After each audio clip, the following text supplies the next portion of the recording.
Today I'm bringing another reflection on what the Bible has to say about suffering.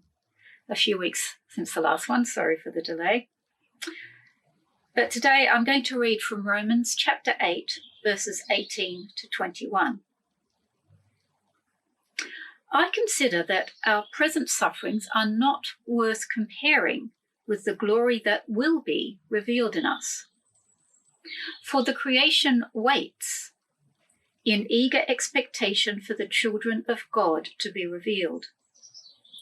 For the creation was subjected to frustration, not by its own choice, but by the will of the one who subjected it, in hope that the creation itself will be liberated from its bondage to decay and brought into the freedom and glory of the children of God.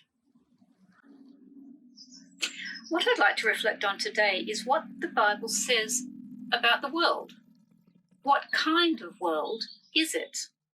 What kind of things should we expect to happen? In general, is it a good world in which we should expect good and beauty and love? Is it a bad world in which we can expect evil and pain? Just what kind of world has God created? We know from the beginning of the Bible that what God created was good. In fact, Genesis 1 tells us it was very good. It was exactly as God wanted it, and it had a whole lot of good things in it. So in answer to the question, yes, it is a good world. It's fantastic, it's good, and full of beauty and love.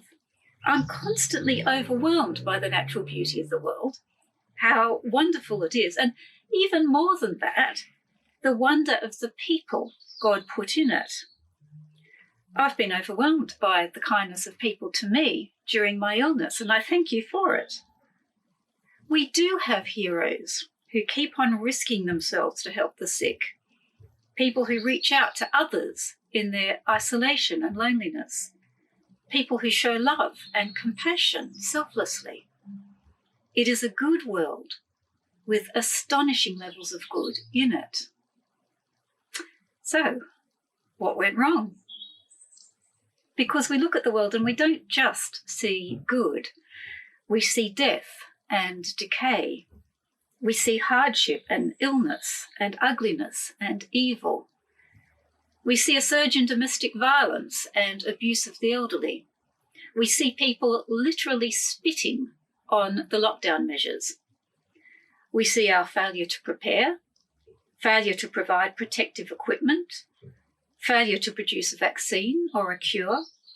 And it's not just this virus, it's how the world has always been. We don't control it for all our power. For all its beauty, the world contains so much ugliness. But anyone who has been reading the Bible all along would not be surprised at our current suffering, because this is what the Bible says the world is like. The world is not as it ought to be. In theological language, it's a fallen world. It has been subjected to frustration in the terms of Romans 8, as we just read. It's a world in which bad things happen. They can happen to anyone, and they happen unfairly. It still shows the remnants of beauty, but it's broken. We have turned away from God, and this is the result. It won't always be like this. God has a rescue plan, and he has set it in place by sending his son, Jesus. His death enables us to come back to God and to be part of the new creation, where there'll be no death, no mourning, no tears. So don't expect this world to be easy, is what the Bible says. But there is a rescue program, so join up. Join in with Christ, who has overcome death. He is the one who will bring this creation into freedom, so it only makes sense to join him.